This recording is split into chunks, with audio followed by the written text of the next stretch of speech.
Olá, muito boa tarde a você que está nos esperando aqui no Notícias Agrícolas, está esperando por informações do mercado. Estamos no ar com mais um boletim. Boletim especial hoje com o Leone Severo, diretor do Simconsult, para trazer um pouquinho para a gente desse cenário que a gente tem hoje em relação aos preços da soja. O que esperar diante de uma grande oferta? Será que a gente pode ver pressão aí nas cotações ainda? O Leone sempre defendeu aí que, em vez de olhar a oferta, a gente precisa olhar também a demanda. Será que existe demanda suficiente para garantir aí esse consumo todo, essa oferta disponível, o consumo dessa oferta disponível no mercado? E mais do que isso, como é que estão aí as sinalizações para os preços no Brasil? A gente tem visto um descolamento em relação ao preço lá de Chicago em função de dólar, em função de prêmios. Será que isso se sustenta? Enfim, a gente vai fazer um bate-papo bem amplo aqui com o Leone para trazer esses cenários para os senhores que nos acompanham. Leone Severo, seja muito bem-vindo, muito obrigado pela sua participação mais uma vez conosco aqui no Notícias Agrícolas, Leone. E, primeiro de tudo, queria começar te perguntando sobre o atual momento, diante dessa grande oferta recorde nos Estados Unidos, possibilidade de boa safra no Brasil, possibilidade de retomada aí da oferta também na Argentina com o plantio deles lá. Enfim, Leone, temos mais soja do que a demanda admite ou não? Não é bem assim a história? Boa tarde, Alex. Boa tarde a todos. É um prazer. Muito obrigado pelo convite. É um prazer estar com vocês. Alex, eu sempre digo que existe uma compactação da informação muito forte com relação à oferta, não é? É oferta recorde. A oferta sempre terá que ser recorde, porque a demanda tem absorvido toda a oferta que se produz. Existe uma competição muito grande entre a capacidade de produzir e o consumo. Se nós medirmos estatisticamente, historicamente, nós vamos perceber que tudo que se produz em soja se consome. Esse ano, por exemplo, é um ano atípico, porque é a quarta vez na história que o mercado entra praticamente sem estoques, no mercado mundial. Na Argentina não tem mais, no Brasil não tem mais, na China não tem, está curta ainda de 10 milhões e 200 mil toneladas. Nos Estados Unidos sobrou 10 milhões e 700, que é o estoque desse ano, e pode-se dizer que esse é o único estoque existente no mundo de soja dessa safra de 2017 2018.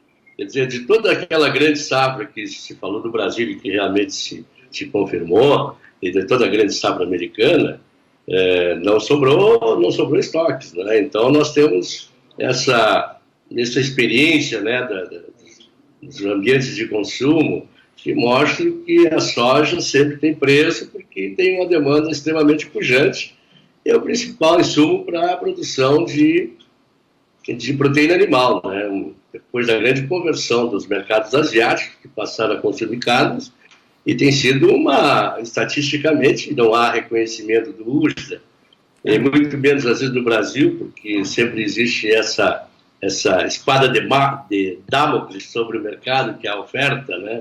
Mas nós, como um país produtor e o maior produtor, o segundo maior produtor de soja do mundo e o maior exportador do complexo de soja, nós não temos nada a temer, nós temos que prosperar e conseguir e seguir produzindo, porque a demanda está aumentando. Tem até uma teoria, né, no passado, que foi muito combatida, teoria de Malthus, né, de que enquanto a progressão aritmética, quando a produção cresce em progressão aritmética, a demanda cresce em progressão geométrica. E pode-se pensar também que existem poucos produtores para 7 bilhões de pessoas no mundo, né? E as áreas agrícolas também não existem tantas áreas agrícolas assim capazes de ter um aumento de acordo com a necessidade do consumo. Agora, por que então que os preços em Chicago eles não se recuperam, Leone? Tem a ver com a guerra comercial? A Chicago, desde algum tempo, né? Eu lembro, vamos voltar a 2012.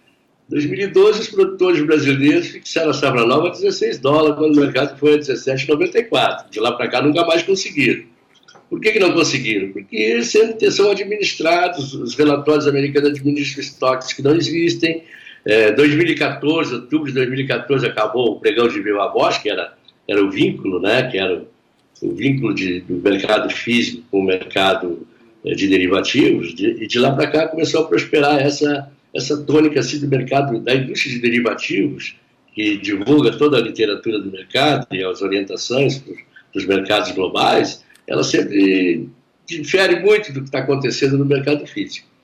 Então, Chicago também, hoje, não tem uma ligação muito forte com o mercado físico. Tudo que nós recebemos sobre o mercado, praticamente toda a literatura é feita pela indústria de derivativos, não tem nada a ver com o mercado físico. O mercado físico é a China, o mercado físico é o mercado de consumo, o mercado físico é o fluxo de produto, o mercado dinâmico, extremamente pujante, um grande mercado consumidor. Nós temos que pensar que os rebanhos no mundo só têm essa opção de se alimentar com farelo de soja, né? Não se consegue produzir animais, né, principalmente suínos, frangos, até alguns cardumes, sem o farelo de soja. É a única proteína produzida em escala no mundo. E o que está acontecendo é o seguinte, Alex, o preço de Chicago ele não responde mais pelo mercado. Nós tivemos esse ano a quebra da Argentina de 20 milhões de toneladas de soja, não fez nenhuma diferença para Chicago. Nós tivemos uma quebra importante no milho, uma redução muito forte dos estoques de milho, na ordem de 70 milhões de toneladas do ano passado para cá. E nós tivemos umas perdas no trigo que não foi acusado pelo USDA. Então, Chicago não computa os números corretos e o pessoal, o investidor que desconhece essa relação de oferta e demanda, né, que é verdadeiramente o escrutínio dessa competição que estabelece o preço, né, mais os estoques. Então, fica comprometido. Toda essa preço de Chicago está completamente fora da realidade, porque a soja brasileira hoje, ela nunca trabalhou abaixo, esse ano nunca trabalhou abaixo de $10, sempre $10 por bushel, bem entendido, porque sempre teve prêmio compensador, chegou a trabalhar acima de $12, no somatório de 10,30, mais 200 pontos quando esteve na época. Depois, agora, nós estamos com 8,30 mais 250, são 10,80. Então, o preço recebido pelo produtor aqui responde por isso. Até porque também tem um ganho, né, da valorização cambial. Eu fiz um cálculo outro dia que se o dólar tivesse a diferença do 3,20, Chicago, nesse patamar, mais 250 de prêmio, e mais a variação cambial de 3,20 para 4,15, é o equivalente em dólares por bushel a 14,70. Então, o produtor está vendendo toda a soja, está virtualmente esgotada a safra velha, porque estamos vendendo a soja no preço recorde da história desde o início do Plano Real. Hoje em dólar está custando quanto? Está valendo quanto a soja brasileira, Leônidas? Em dólar? Isso. Dólar por saco. O Porto hoje paga $23,50 por saco. Uhum. Dólares, né? Agora nós temos que agregar o valor. Eu estou dizendo 14,70 na equivalência, dólar por bushel computado. Chicago, preço mais a desvalorização cambial de 3,20 para 4,15. Então, o produtor brasileiro vendeu toda a soja. O primeiro ano que o Brasil vai entrar praticamente sem estoque, né? Argentina sem estoque, China sem estoque, Brasil sem estoque. Nós vamos entrar uma safra nova muito disputada, né? Porque a China até aqui está alijada do mercado americano. Nós vamos entrar com uma forte competição de safra nova, considerando que a exigência de fluxo de produto é muito maior nesse ano do que foi nos anos anteriores. A produção mundial 369 milhões de toneladas, né, segundo o USDA, para um consumo de 353 também não sobra muito. Então nós temos essa vértice de dizer que, e temos provado isso através dos tempos, que a soja, essa falácia da oferta recorde que vai pressionar preços, ela não tem se verificado, não. Ela tem sido uma falácia de início de safra, de início de colheita, mas quando chega no fim da safra, fim de colheita, a gente sempre percebe que os estoques se esgotaram. Por exemplo, a Conab, a Biov, sempre iniciam a safra com exportação muito abaixo do que aconteceu. Esse ano nós vamos chegar a 78 milhões de toneladas, talvez mais, de soja, e eles começam com 70, 72. Né? Então, depois, no final, o ajuste vem, mas aí é tarde demais, porque aí o produtor o mercado já computou aqueles números de oferta folgada e o preço não reagiu. Então, esse é um desserviço que presta essas entidades, né, que naturalmente que a Conab tem pouco conhecimento sobre o mercado de consumo e a Biov também. É o que está acontecendo. Desculpe, Leônidas, pode complementar. São números jogados dentro de uma circunstância completamente empírica. E é o que está acontecendo agora, por exemplo. A gente tem soja quase R$100, mas poucos produtores conseguindo esse preço. Por quê? Porque no início da safra, quando venderam, começaram a vender 64. Por que 64? Porque íamos escolher uma grande safra, que não ia ter consumo. A Conab colocando seus números de estoque folgado, a Biov também. Quer dizer, é uma falácia, é um conjunto de informações de terrorismo que amedronta o produtor brasileiro, que tem pouco alcance com os mercados, os ambientes de consumo, né? E nós aqui nós permitimos a repetir o que diz o SDA. Nós estamos completamente equivocados nessa matéria. Nós somos protagonistas, nós temos que ter o direito de escolher o nosso preço. O produtor pode ter preço. Se o produtor tivesse esperado para vender, ele estaria hoje com preço ainda melhor do que já vendeu. Mas se essas são as únicas informações disponíveis, Leônidas, não fica difícil do produtor analisar ou pelo menos enxergar um pouco mais o futuro, ou sempre vai ser assim, no final das contas, a demanda vai se sobrepor à oferta? Bom, a demanda é que solicita a oferta. Se vamos produzir mais é porque a demanda está solicitando. Não existe produção, né? Tem uma regrinha básica da economia que diz o que, como e para quem produzir. Naturalmente que o alcance do produtor para saber para quem produz ainda é muito pouco, não é? E nem tem essa necessidade, porque ele é produtor, ele não é um operador de mercado, um trader de mercado, né? Ele não conhece os ambientes de consumo. E o preço da soja, o preço do grão, por exemplo, não tem. O grão de soja, ele é a matéria-prima de um insumo. Ele não tem consumo direto e não tem valor intrínseco.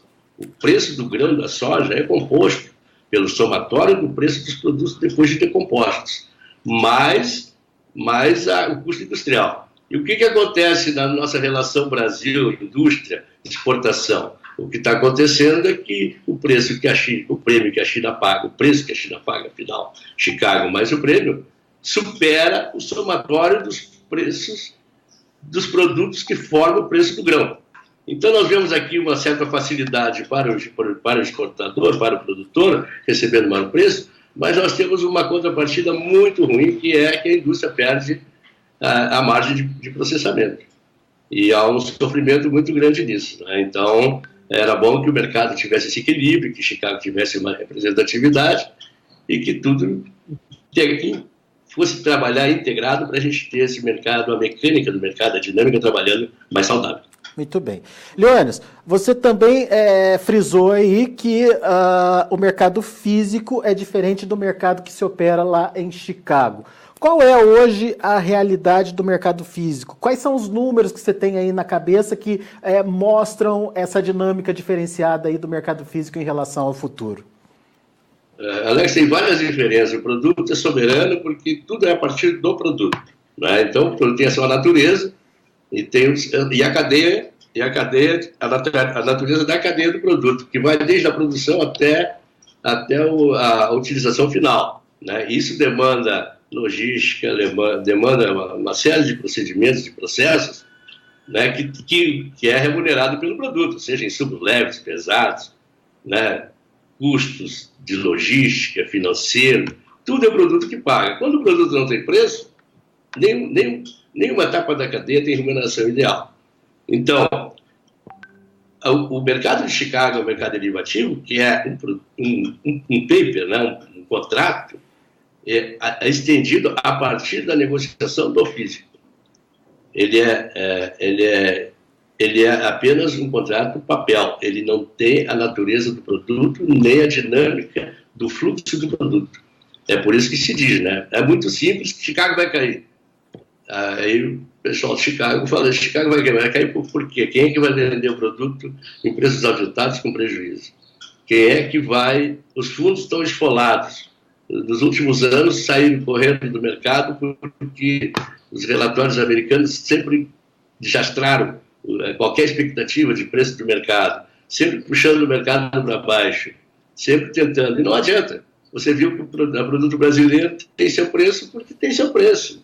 Porque se o produtor não resolvesse vender agora, nesse prêmio, naturalmente teria mais. Mas naturalmente que tem um fluxo, tem os financiadores que querem receber seu dinheiro logo, e quem derrubou o preço do mercado esse ano, a partir de abril, foram exatamente a compactação da venda da origem brasileira.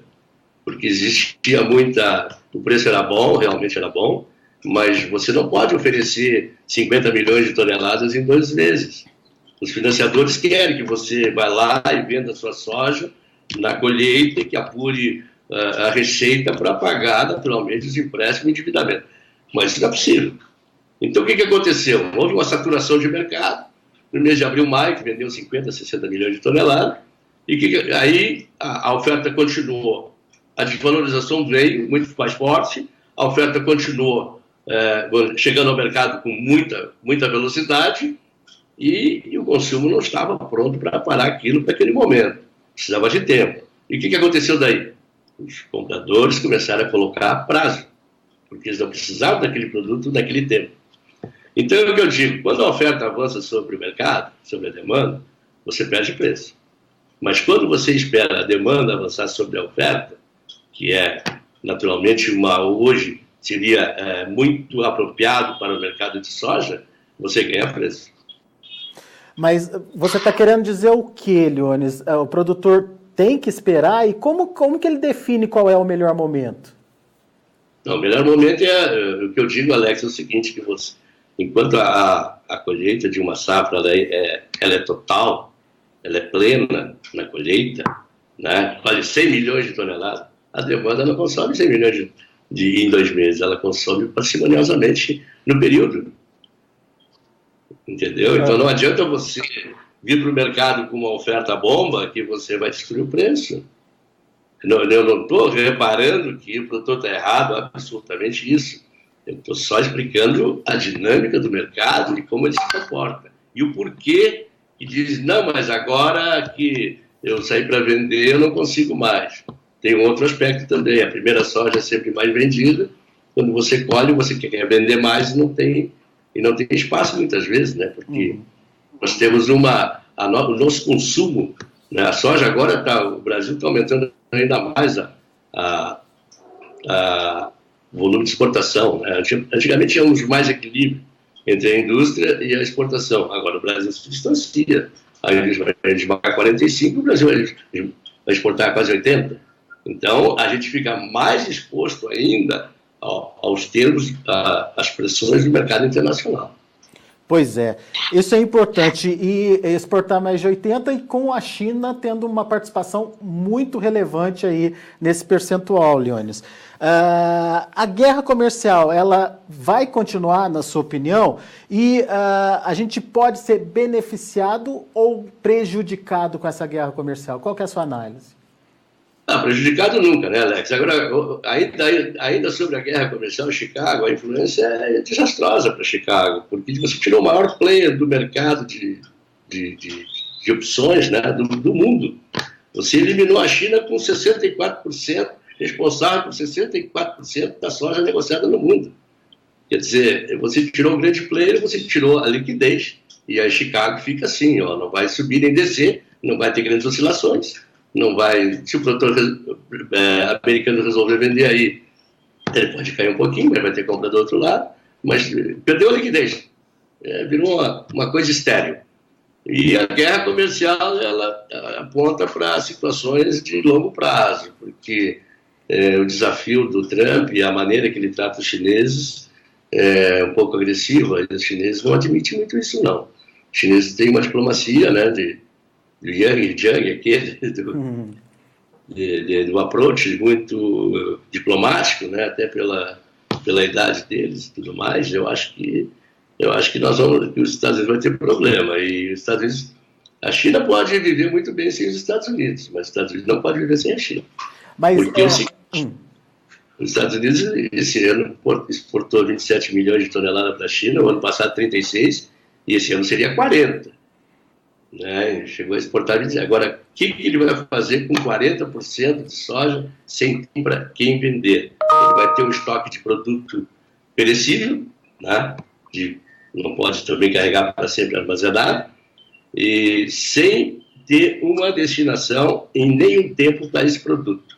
Porque só quem tem a indústria para processar esse produto é a China. E se não há a condição de processar esse produto, não tem valor. Compradores não China não teriam a capacidade de absorver essa sobra, então? Não, de jeito nenhum. Pode ser que se construa novas indústrias, o leste asiático está progredindo muito bem, o Vietnã, a Coreia já está bastante expandida nesse setor, o Paquistão, que é uma surpresa também, a Malásia, e o Vietnã, mas ainda até absorver esse excesso americano que a China vai deixar de comprar, vai levar tempo. Isso já aconteceu nos anos 80, quando eles fizeram uma retaliação, né, fizeram um embargo de soja e milho para a União Soviética antigamente, e nos anos 85, 86 eles tiveram que queimar estoques, porque não tem utilidade, você não tem onde aplicar esse produto. Se você não tem como processar, você vai só sobrar com a soja. Vamos pensar o contrário, então, Leônidas. A dependência da China em relação à soja americana. A China hoje não tem toda a soja que ela precisa fora dos Estados Unidos. Eles vão se submeter a pagar os 25% para pelo menos complementar o que eles precisam? Dificilmente. E qual vai ser a alternativa, então, Leônidas? Não comprar soja americana. É? E vou te dizer mais, Alex, eles vão se... eu conheço muito bem a China, vivi lá, e o chinês ele tem como suportar esse ano. Quase todas as famílias mais antigas chinesas, que têm uma grande percentual de velhos na China, eles têm, no mínimo, um suíno no congelador, né? Porque eles são muito precavidos, eles são poupadores, tanto em dinheiro, né? Como também em alimentos. E a China tem uma agricultura muito pujante. A China produz 650 milhões de toneladas entre grãos e oleaginosos. Tem grãos rústicos.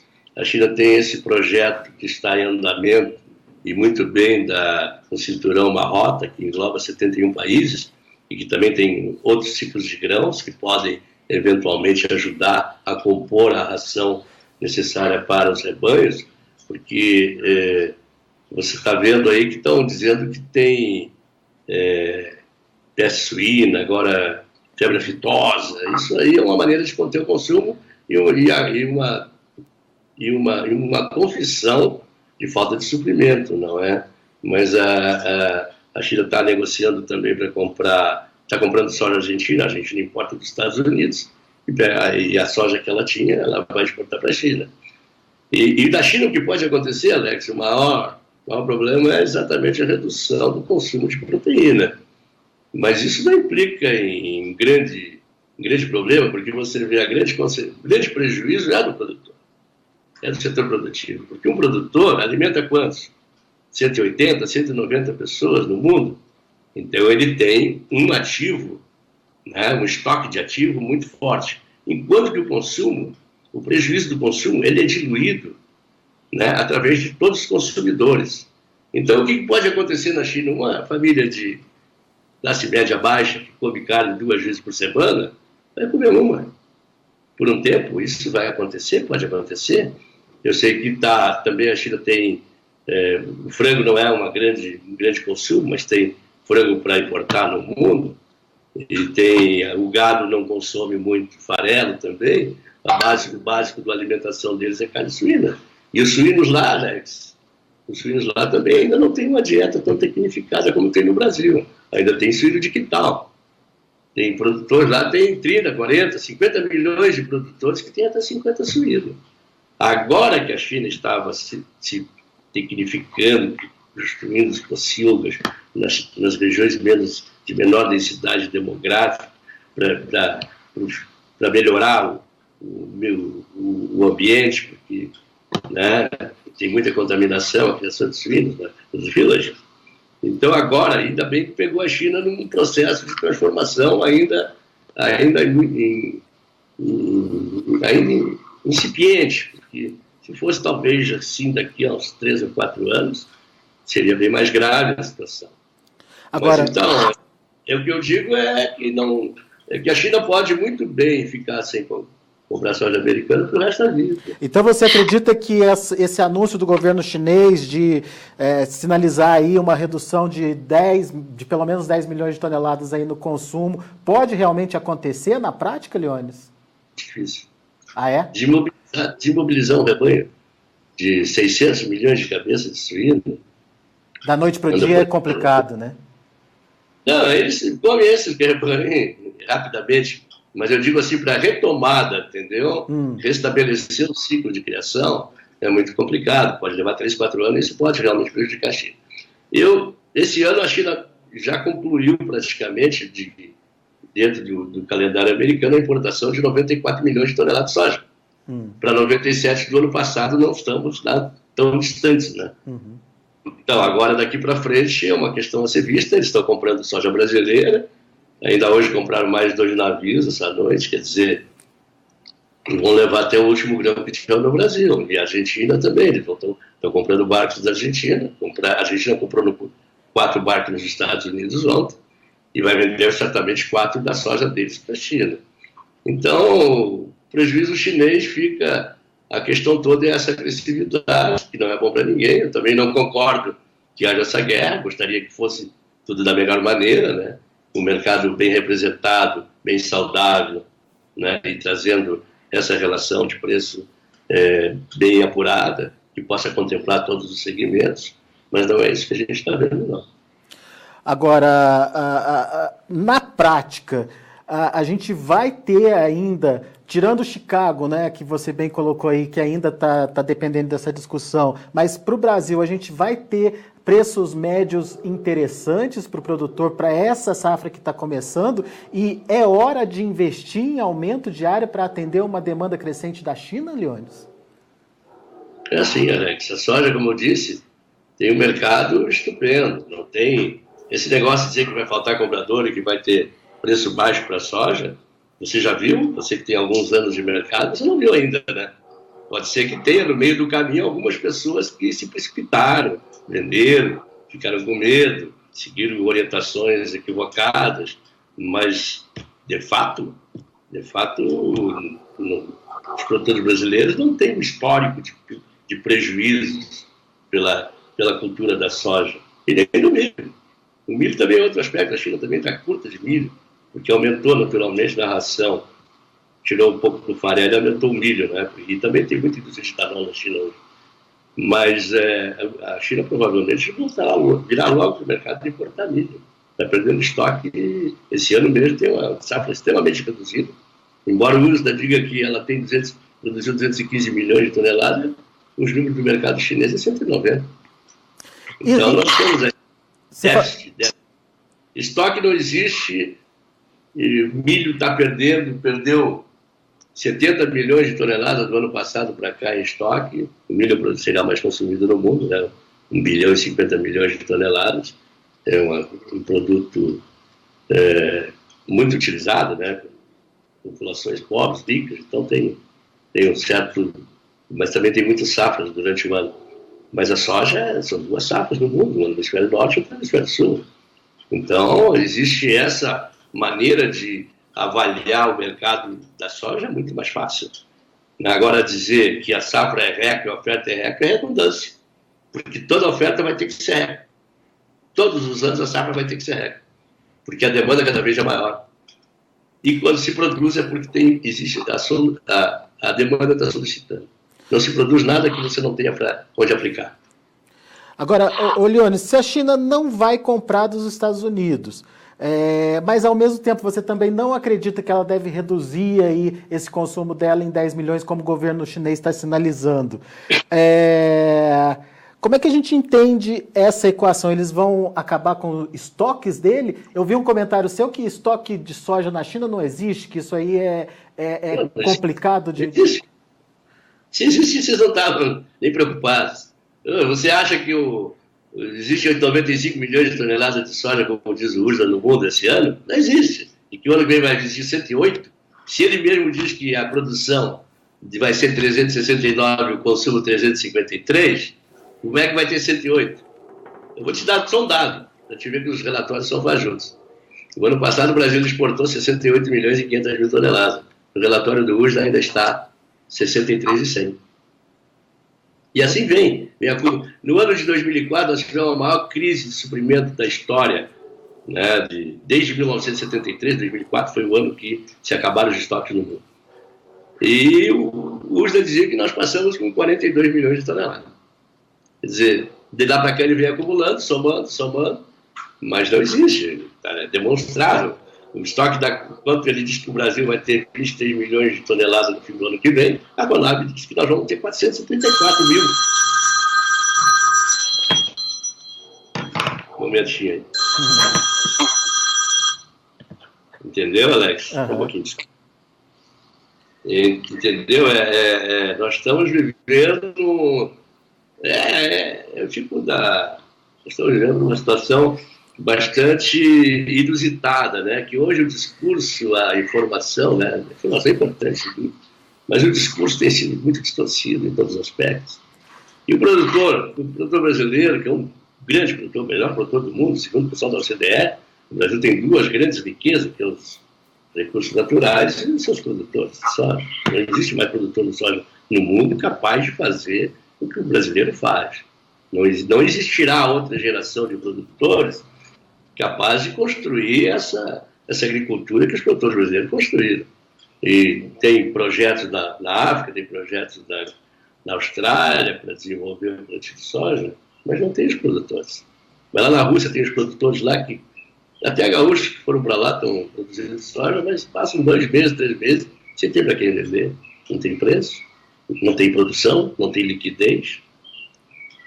Muito bem. Ô, Leônidas, a comercialização da safra nova aqui no Brasil, a comercialização antecipada, está meio que parada, meio estagnada ali, segundo as estimativas que a gente tem, em torno de 20%, e não está evoluindo muito mais.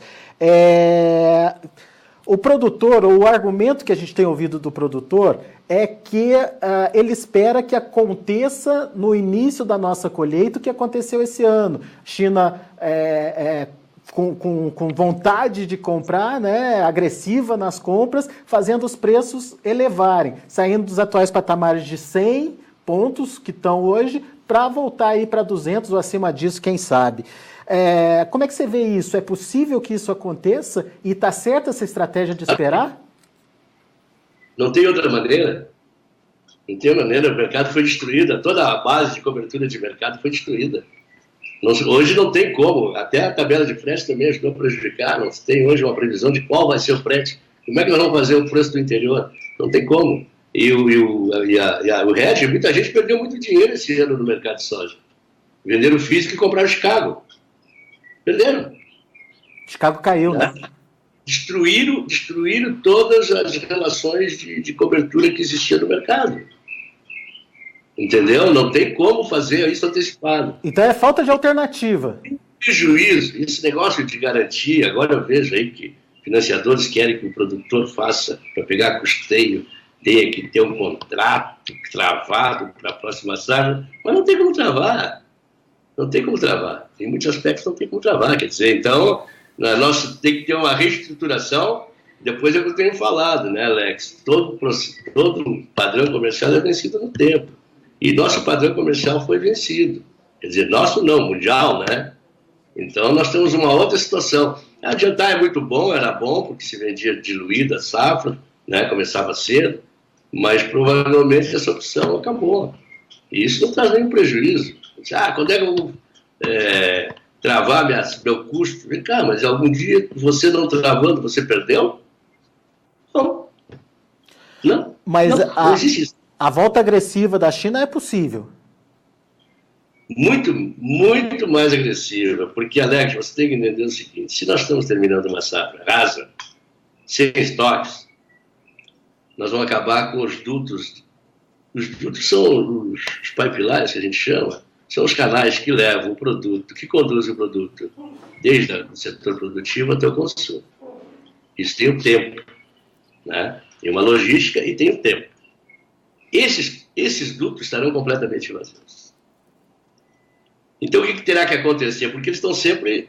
Você sabe que sempre tem navios viajando para a China com 7, 8 milhões de toneladas todos os dias durante o ano.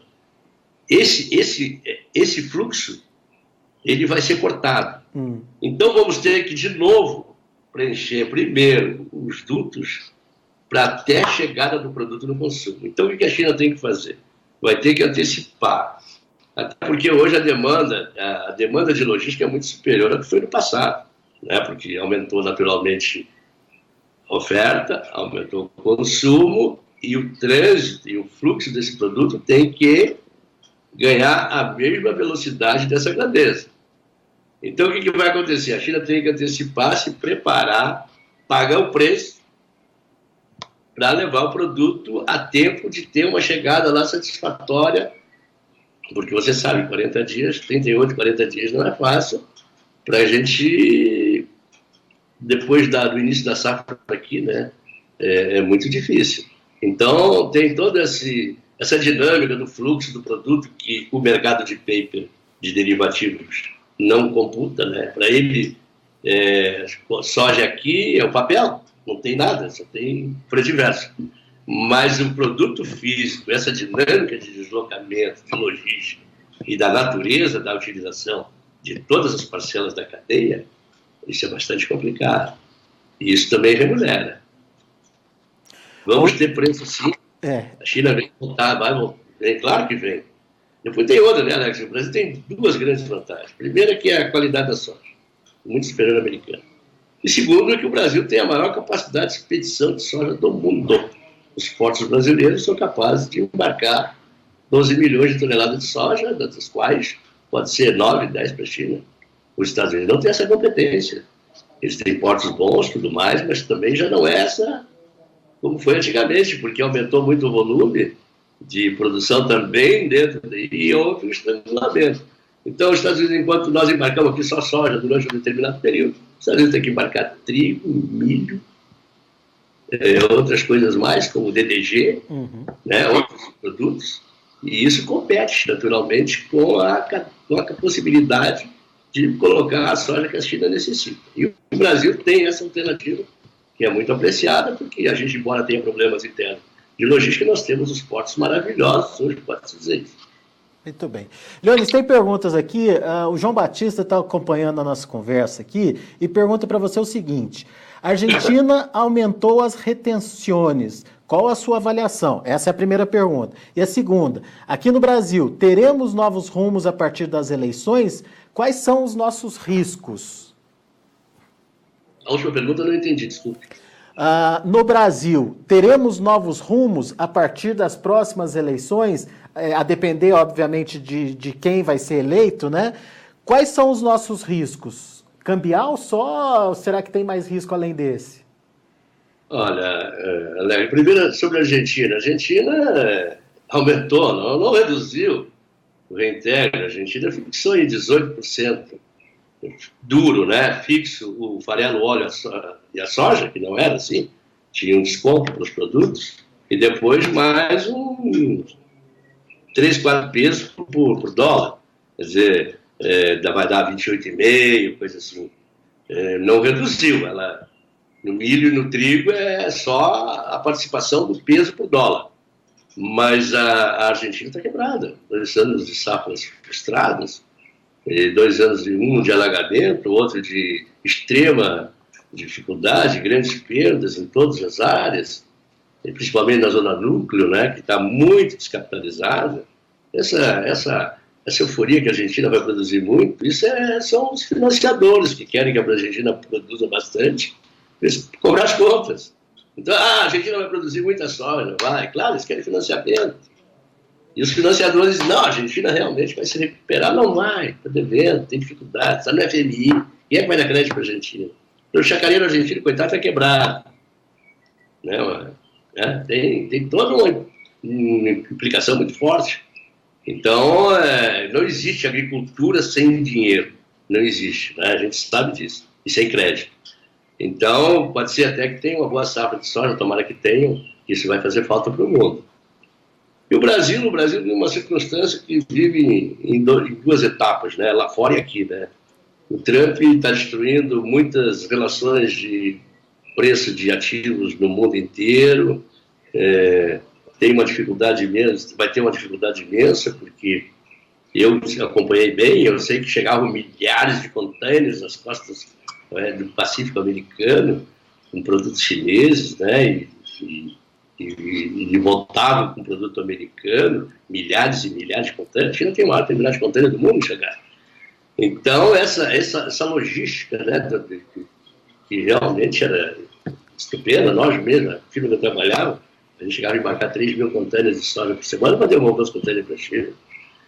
Essa 23% da população americana depende da movimentação dos portos. E os portos vão às moscas lá no Costa Oeste. Em Los Angeles, que é um grande porto, eles vão às moscas. Quer dizer, então o prejuízo é muito grande, vai começar logo o desemprego. Fora as outras atividades que estão completamente comprometidas. E a China, e não existe esse negócio de isolamento. O camarada do tempo antigo ainda, que se ganhava tudo na força, não é mais. Hoje se ganha tudo com dinheiro e com alimento. Essa é a simpatia do povo, né? Não tem mais esse negócio de conquista, metendo o pé na porta. É um caudilho. Mas tem muita gente que admira o cara, né? Tem muita gente que admira o cara. Mas a China, por exemplo, outro dia eu estava lendo, até foi Notícias Agrícolas. Saiu o índice de gerente da China, né? 51,3. Economia em franca expansão, até aumentou a superávit da China nos últimos meses, da balança comercial, e a Bard diz o seguinte, pode ser por pouco tempo, depois vai piorar. Mas se você tem um fato que a economia está em expansão, por que você pode dizer? Então essas notícias são tudo assim, contaminantes, entendeu? E infelizmente o mundo vive dessas verdades relativas, que não precisa ser bem verdade, e o Brasil vive essa situação hoje, né? Que o pessoal diz que o Lula foi um grande presidente, que a também, que o PT trouxe grandes contribuições para o Brasil. Está em Venezuela, não se faz um país de pobres, se faz um país de riqueza, né? Se faz um país com todas as classes competindo dentro de uma natureza de desenvolvimento. E nós aqui estamos bolivarianos, queremos ser o quê? E agora eu tenho essa expectativa aí que o Brasil mude realmente com o Bolsonaro. E é o único, talvez, que pode mudar o rumo desse país. Não tem outro. Infelizmente, e aí eu estava falando dos dois lados que o Brasil atua hoje, nós temos essa moeda descolada um pouco do mercado internacional, mas os emergentes estão todos sofrendo. Né? Ontem a Turquia saiu de 17 para 24 a taxa de juros. E se foi obrigada a fazer. A Argentina está com 60% da taxa de juros, valorizações constantes. O rublo, a China e a Rússia se uniram porque foram golpeados. A África do Sul entrou em recessão. É um país riquíssimo, a África do Sul entrou em recessão. Quer dizer, os emergentes, o BRICS está sendo atingido. O Brasil não vai se safar, não. Se o Trump continuar nessa... E parece que sim, né? Porque ele é teimoso. Nós vamos apanhar um pouco, sim. Nós vamos apanhar um pouco. O Brasil está com a taxa de juros muito baixa, não vai se cortar, vai ter que aumentar a taxa de juros. E aumentando a taxa de juros, naturalmente, projeta um dólar futuro também mais encorpado, né? Porque a taxa Selic que projeta a valorização do dólar através do tempo, do período. Isso independente de quem seja eleito, né, Leônidas? É a influência de fora na economia brasileira. Não tem ali... Diziam que o centro seria o Alckmin, né, que poderia ter uma certa estabilidade financeira, mas não tem. Não tem voto. Não tem voto, não tem. Não é meu mérito falar em política, que não tenho um pouco de política, mas eu realmente estou decepcionado com esse país aqui. Decepcionado em todos os setores, né? E a gente, às vezes, briga para lutar, para tentar trazer uma verdade à tona, né? Trazer uma realidade à tona, né? E não se consegue. É que nem eu, às vezes eu digo, eu até sou meio grosseiro, eu digo, às vezes, o produtor tem que esquecer Chicago. Não, o produtor não esquece Chicago. Mas ele tem que entender que além de Chicago existem mais coisas. Né? Agora, Alex, o mercado, só queria dizer isso, o produtor brasileiro pode ficar tranquilo, não precisa se preocupar em travar, nem ficar nervoso, dizer que vai ter preço baixo. Né? Não é verdade.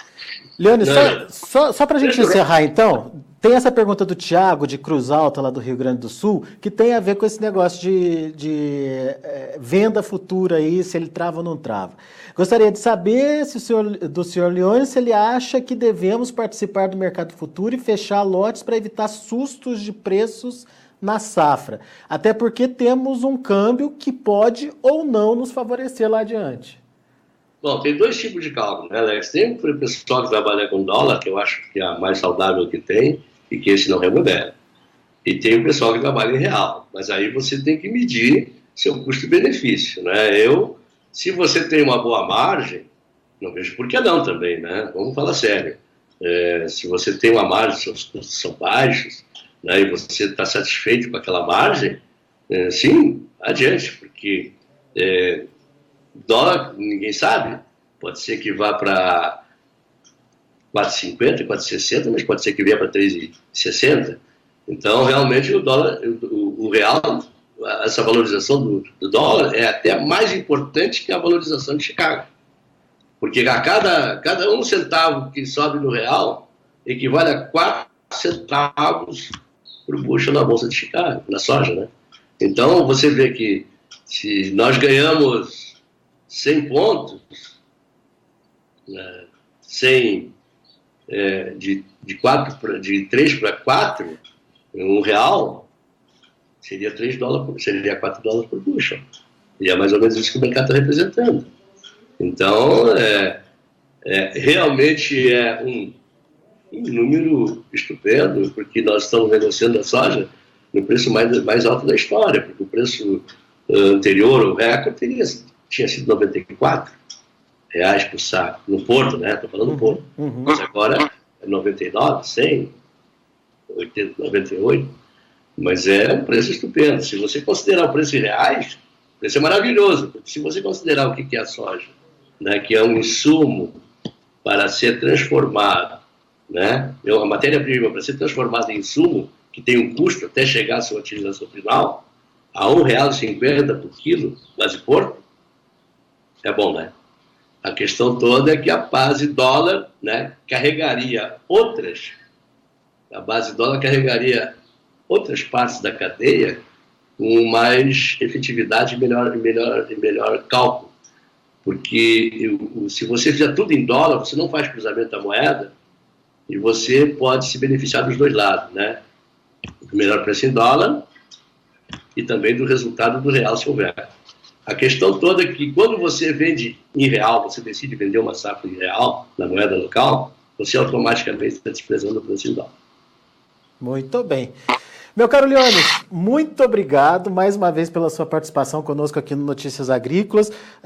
Foi bastante interessante ouvir você, entender o que você está pensando, enfim, as suas perspectivas aí, para que o produtor também possa, né, se planejar, enfim, se preparar aí para a comercialização que vem da próxima safra. Obrigado por enquanto, Leones, a gente volta a conversar com mais frequência aí, trazendo novas informações à medida que você tiver tempo aí na sua agenda. Muito obrigado, viu, Leones? Eu queria fazer um reparo, Alex, às vezes eu falo umas coisas aqui que no tempo não se confirma, né? E eu digo sempre, eu como consultor, eu digo, dar uma entrevista às vezes e dar uma orientação de mercado é a mesma coisa que ler um jornal uma vez por mês. Então, as pessoas têm que acompanhar o que vai acontecendo, porque o mercado é muito dinâmico, extremamente pujante e grandioso. Mas a partir daquilo que você falou, as pessoas podem aí nortear, né, e acompanhar a evolução disso e fazer o seu planejamento. É muito importante isso. Obrigado, viu, Leones? Um abraço, meu caro. Obrigado a vocês. Obrigado, um abraço a todos. Tá, então, Leones Severo, diretor do Simconsult, conversando com a gente aqui no Notícias Agrícolas, falando bastante aí, trazendo bastante a perspectiva dele em relação a mercado, oferta, demanda, preços, enfim, ele não tem dúvida que teremos uma nova safra de preços bons para o produtor brasileiro, que a demanda vai seguir forte. O Leones não acredita que a China volte a comprar soja americana tendo que pagar uma taxação. Ele também não acredita num acordo tão rápido assim, pelo menos no curto prazo, que esse acordo venha a acontecer. Ou seja, China volta forte para comprar a soja brasileira na próxima safra. Na perspectiva do Leones, isso é benéfico para os preços que vão dar continuidade a esse processo de valorização interna da soja.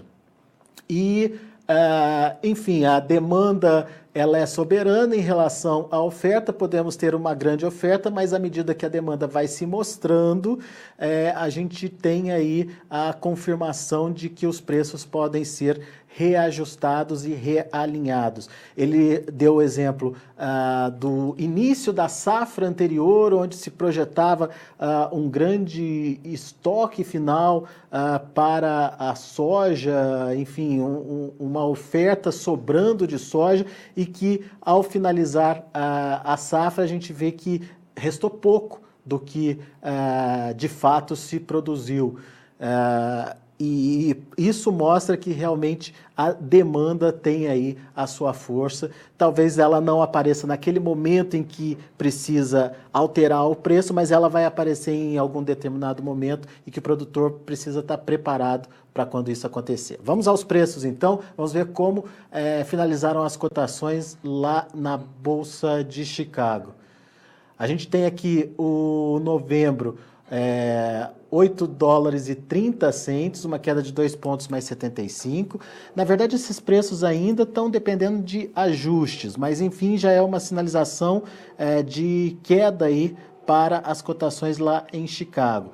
A gente tem o novembro, como eu disse, 8,30, caindo quase 3 pontos. Janeiro, 8,44, caindo 2,5. O março, 8 dólares e 57 centes por bushel, uma queda de 2 pontos mais 25. Para o milho, o setembro sinalizando uma alta de 1 ponto mais 25 a 3,37, o dezembro 3,51, uma alta de 1 ponto, o março 3,63 subindo 0,75 e o maio 3,72, uma alta aí de 0,75 também. E para finalizar o trigo, que encerrou para dezembro com alta de quase 15 pontos, 5 dólares e 11 centes por bushel, para março 5,30, uma alta de 12 pontos e meio, e para maio 5,44, subindo 11 pontos mais 25. São os números de hoje de fechamento do mercado. A gente vai ficando por aqui. Agradeço muito a sua atenção e audiência. Daqui a pouquinho tem mais informações e novos boletins para você aqui no Notícias Agrícolas. Continue com a gente.